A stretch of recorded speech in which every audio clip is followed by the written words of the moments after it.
Hello friends, welcome back. अगर आप हैं बिहार में नियोजित शिक्षक और बनना चाहते हैं राज्यकर्मी, तो आप सभी को एक परीक्षा से गुजरना होगा जिस परीक्षा का नाम है सक्षमता परीक्षा। और उसी के क्रम में मैं आप लोगों के लिए पर्यावरण और हम वर्ग 5 का अध्याय 4 मेरा बगीचा पाठ लेकर के हाजिर हो चुका हूं।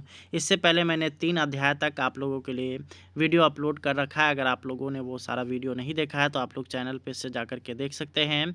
साथ ही साथ इस वीडियो में हम जो पीडीएफ आपको बता रहे हैं और साथ ही साथ आपका जितना भी पीछे छूटा हुआ है आप पीडीएफ, वो अगर आप लोग को लेना है तो आप लोग को हमारे व्हाट्सअप नंबर से जुड़ना होगा।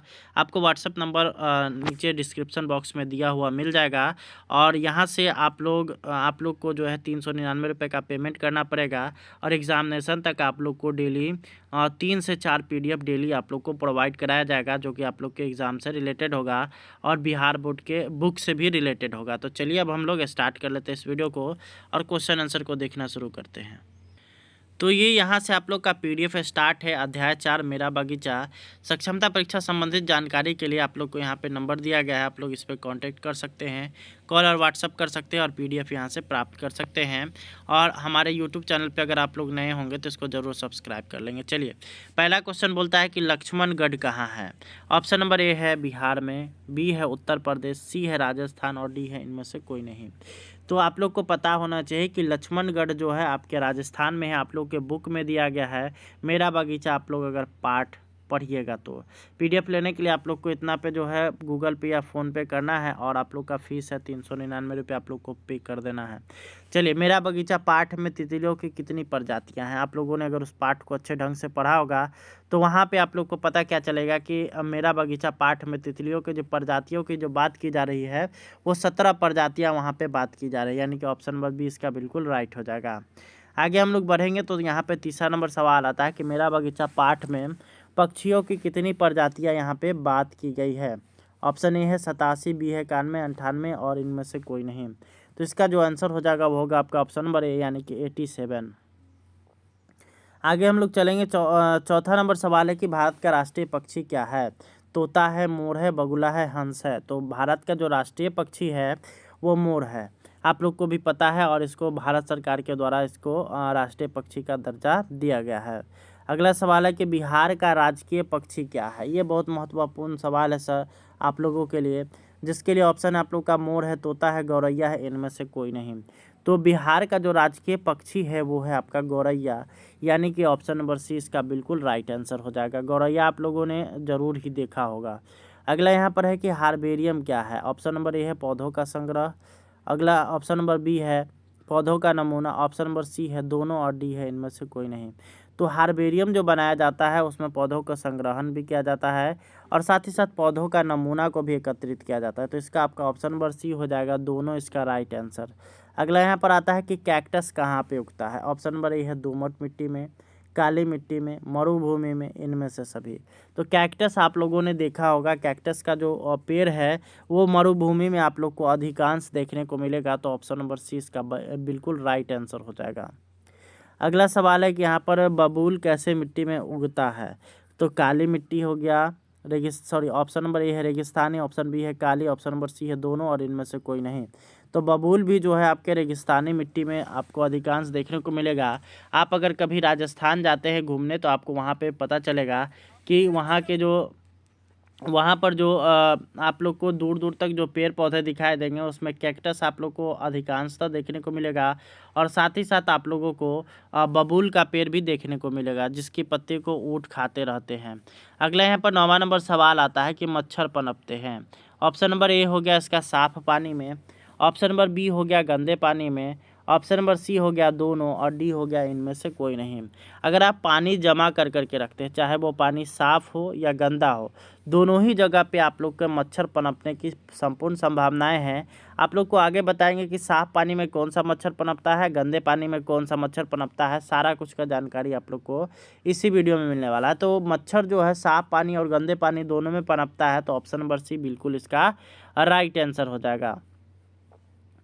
अगला यहाँ पर सवाल आता है कि डेंगू यहाँ पे किस होना चाहिए, तो की लिखा गया है। डेंगू किस मच्छर के काटने से होता है। ऑप्शन नंबर है एडीज, एनाफिलीज, उसके बाद है प्लाज्मोडियम और इनमें से सभी। तो यहाँ पे एक चीज़ मच्छर से संबंधित जानकारी रखिएगा कि मच्छर जो आप लोग को कहा जाता है कि मच्छर काट रहा है, तो मच्छर काटता नहीं है। यानी कि आपको जो भी मच्छर जो काटते हैं तो वो जो है आपके नर जो मच्छर होते हैं वो आपको नहीं काटते हैं, हमेशा आपको काटेंगे मादा मच्छर। तो यहाँ पे डेंगू का जो यहाँ पे मच्छर है वो है मादा एडीज़ मच्छर जो होती है उसके काटने से आप सभी को डेंगू का जो है यहाँ पे रोग होता है, जिसमें प्लेटलेट्स आप लोग का धीरे धीरे डाउन होना शुरू हो जाता है।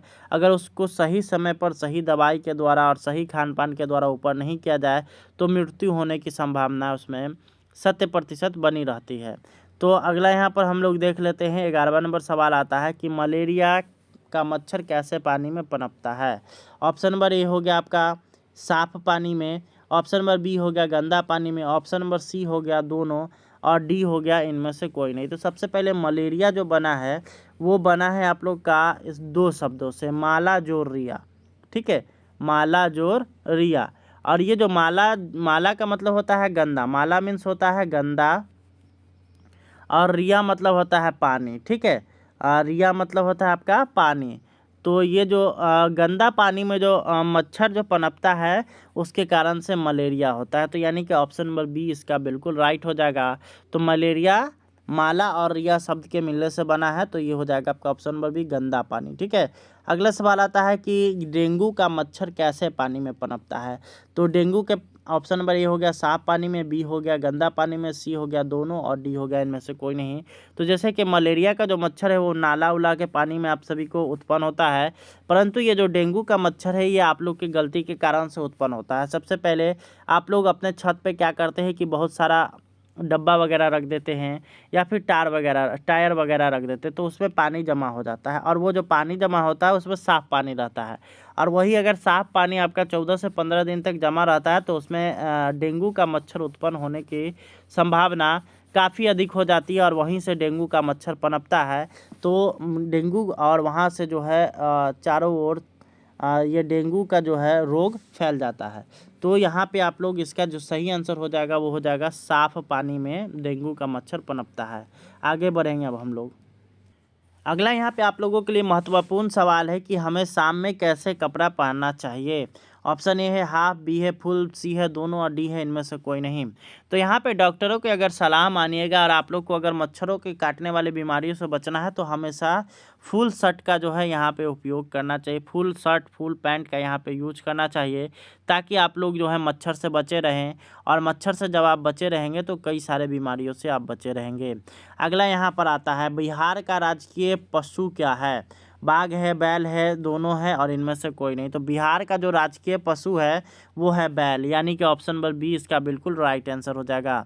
अगला यहाँ पर आता है 15वां नंबर सवाल कि भारत का राष्ट्रीय पशु क्या है। बाघ है, शेर है, दोनों है, इनमें से कोई नहीं। तो यहाँ पे भारत का जो राष्ट्रीय पशु है, यहाँ पे आंसर इसका गलत हो गया है, इसके लिए सॉरी, इसको मैं सुधार कर करके PDF में दूंगा आप लोग को। तो यहाँ पे इसका जो सही आंसर हो जाएगा आपका ऑप्शन नंबर ए बाघ, इसका बिल्कुल राइट आंसर हो जाएगा। भारत का राष्ट्रीय पशु बाघ है। आगे हम लोग देखेंगे तो खेल हमें बनाता है, तो ये आप लोगों का तो पिछले वीडियो का है, ऑप्शन नंबर डी हो जाएगा इनमें से सभी। तो उम्मीद करते हैं कि आपको वीडियो पसंद आया होगा। आप लोग से मिलेंगे नेक्स्ट वीडियो में। इस क्वेश्चन का आंसर आप लोग को PDF में मैं सुधार कर करके दे रहा हूँ। धन्यवाद, थैंक्स फॉर वॉचिंग।